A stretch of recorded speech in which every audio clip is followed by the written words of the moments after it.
मैं भी 2-3 बार एग्ज़ाम दे करके आई और मैं फ़ेल हुई। ओवरथिंक करके कोई फ़ायदा नहीं होता, बल्कि अगर तुम एफ़र्ट्स लगाओगे तो तुम किसी अच्छी जगह पहुँच सकते हो। They kept thinking about their result only. तो कैसे हो मेरे नीट एस्पायरेंट और कैसी चल रही है तुम लोग की प्रिपरेशन? अभी लास्ट के सिर्फ 10 दिन बच रहे हैं और मुझे पता है इस लास्ट के 10 दिनों में बहुत ज़्यादा एंजाइटी होती है, बहुत ज़्यादा लोग बच्चे पैनिक करने लगते हैं। मेरा खुद जब नीट का एग्ज़ाम था तो उस टाइम पे लास्ट के इन 10-15 दिनों में तुम्हीं लोग की तरह इतना ज़्यादा डर लगता था कि मेरा सिलेक्शन होगा, नहीं होगा, क्या होगा? अगर नहीं हुआ तो मैं क्या करूँगी? अगर मुझसे नेगेटिव पे नेगेटिव हो गया तो मेरा तो सिलेक्शन ही नहीं होगा। और ऐसे डाउट आते हैं, सभी बच्चों को आते हैं और कुछ बच्चे अभी इस टाइम पे होंगे जो बहुत ही ज़्यादा एक्साइटेड होंगे, जिन्हें बहुत ज़्यादा कॉन्फिडेंस होगा खुद पे कि हाँ, उनका तो सिलेक्शन हो जाएगा और वो अब इन 15 दिनों के बाद एक मेडिकल कॉलेज में जाने वाले हैं। ये फीलिंग तब आती है जब हमें खुद पे इतना कॉन्फिडेंस आ जाता है हमारे टेस्ट के थ्रू, हमारे रिवीजन के थ्रू कि हमें लगता है कि हाँ, हमारा सिलेक्शन हो सकता है। और जब कॉन्फिडेंस नहीं होता तब डर लगता है कि सिलेक्शन नहीं होगा शायद। मैं ये वीडियो बहुत लंबी नहीं करूँगी, मैं तुम्हारा बहुत ज़्यादा टाइम भी नहीं लेने वाली हूँ। मैं बस तुम्हें कुछ-कुछ चीज़ें भी बताने वाली हूँ जिससे तुम अपने लास्ट के टाइम पे ज़्यादा गलती ना करो। In case you are new to my channel, this is me Medico Sana Raman and I am third year MBBS student in Jawaharlal Nehru Medical College, Bhagalpur, Bihar. तुम लोग की तरह ही 3 साल पहले मैंने भी नीट का एग्ज़ाम दिया था और मेरी नीट के एग्ज़ाम के 15 दिन पहले जो हालत थी, वो मैं बयाँ भी नहीं कर सकती हूँ। मैं इतनी ज़्यादा टेंशन में थी, इतनी ज़्यादा स्ट्रेस थी। और मैं बिल्कुल तुमसे रिलेट कर सकती हूँ अभी तुम्हारी जो भी हालत है। मैं तुम्हें बस इतना बोलूँगी कि टेंशन नहीं लेना, रिज़ल्ट के बारे में मत सोचना इतना बहुत ज़्यादा, तो क्योंकि तुम ओवरथिंक करके क्या ही कर लोगे, सिर्फ़ और सिर्फ़ तुम्हारा टाइम वेस्ट होगा। बहुत सारे बच्चे भी सिर्फ़ ओवरथिंक करने में ही अपना टाइम वेस्ट कर रहे हैं। वो बुक खोलते हैं एंड उसके बाद वो किसी दूसरी दुनिया में चले जाते हैं। They kept thinking about their result only. तुम्हें रिज़ल्ट के बारे में नहीं सोचना, तुम्हें भी सिर्फ़ और सिर्फ़ अपने रिवीजन पे ध्यान देना है, अपने टेस्ट पेपर के एनालिसिस पे ध्यान देना है, अपना नेगेटिव कैसे-कैसे कम कर सकते हो, तुम्हें इन चीज़ों पे ध्यान देना है। ओवरथिंक करके कोई फ़ायदा नहीं होता, बल्कि अगर तुम एफ़र्ट्स लगाओगे तो तुम किसी अच्छी जगह पहुँच सकते हो। पॉइंट नंबर 2 कि खुद पे डाउट करना बंद कर दो। अभी भी तुम्हारे अगर अच्छे मार्क्स नहीं आ रहे हैं तो प्लीज़ डाउट करना बंद करो और जो भी होगा एग्ज़ाम के दिन वो अच्छा ही होगा। और पेपर को लेकर के बहुत ज़्यादा ऐसा स्ट्रेस नहीं लेना है, पेपर बहुत टफ आएगा, कैसा आएगा। तुमने मेहनत की है, तुमने प्रिपरेशन की है, तुमने 1 साल अच्छे से जी जान लगा के पढ़ा है, 1 साल, 2 साल, 3 साल, जितने साल तुमने प्रिपरेशन की है, तुमने अपने तरफ से अपना 100% दिया है। अभी बस 15 दिन बाकी हैं और अपना 100% लगा दो, अपना पूरा एफर्ट दो, अपनी पूरी पोटेंशियल लगा दो और होना नहीं होना वो बात की बात है। मैंने भी फेलियर देखा है, मैं भी 2-3 बार एग्ज़ाम दे करके आई और मैं फेल हुई।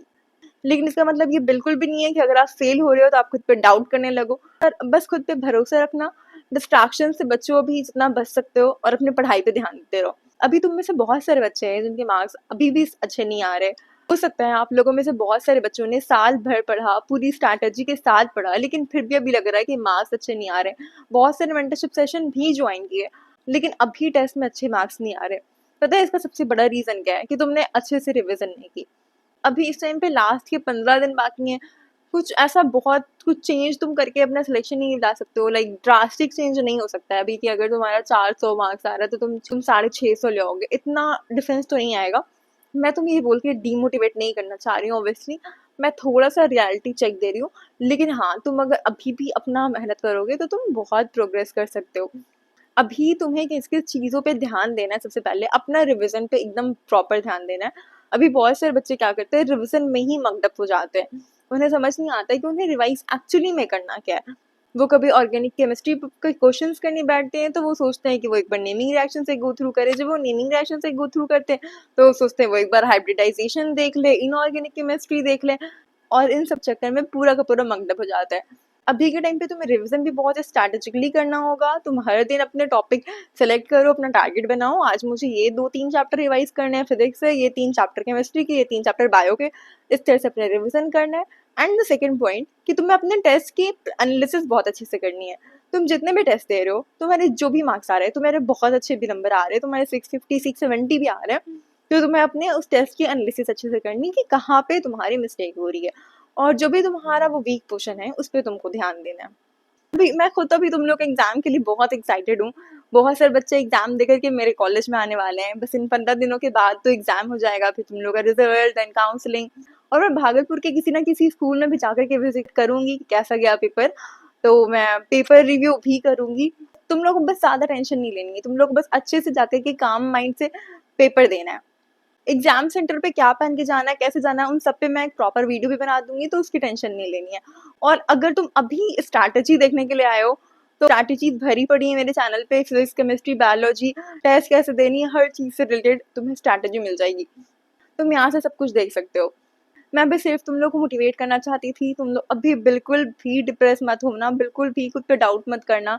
ऐसे दिन आते हैं कि तबीयत खराब हो जाती है, रिलेटिव आ जाते हैं, पढ़ाई नहीं हो पाती है, लेथार्जिक फील होता है। ये सब कुछ होता है, सबके साथ होता है, नॉर्मल है। बस रुकना नहीं है, हिम्मत करते रहो। तुम करते रहोगे, तुम लड़ते रहोगे, तो तुम एक दिन अपने अपने उस गवर्नमेंट मेडिकल कॉलेज तक भी पहुंच जाओगे जहाँ पर तुमने पहुंचने का सोचा है। वो सीट तुम्हारा वेट कर रही है। तुम्हें बस तुम्हें बस इतनी मेहनत करनी है कि तुम उस सीट को जाकर के ग्रैब कर लो जल्दी से। 25 लाख बच्चे नीट का एग्जाम देंगे, लेकिन 55,000 के अप्रॉक्स सीट है। मतलब 99% बच्चे फेल होने वाले हैं और तुम वो 1% में आने वाले हो। तो उस 1% में आने के लिए मेहनत तो करना पड़ेगा। डाउट करने से, रोने से, स्ट्रेस लेने से, ओवर थिंक करने से कुछ भी नहीं होगा। तो बस अब जाओ और जाकर के पढ़ाई करो, रिविजन करते रहो। और तुम्हारे भी कैसे टेस्ट में मार्क्स आ रहे हैं कमेंट सेक्शन में ज़रूर बताना। मैं तुम लोग सबके कमेंट सेक्शन से भी गो थ्रू करूँगी और तुम लोग उस पर अच्छे अच्छे सजेशंस भी दूंगी। बाकी सिलेक्शन होना नहीं होना वो सब ऊपर वाले के हाथ में। तुम्हारा काम है बस मेहनत करना, मेहनत करते रहो।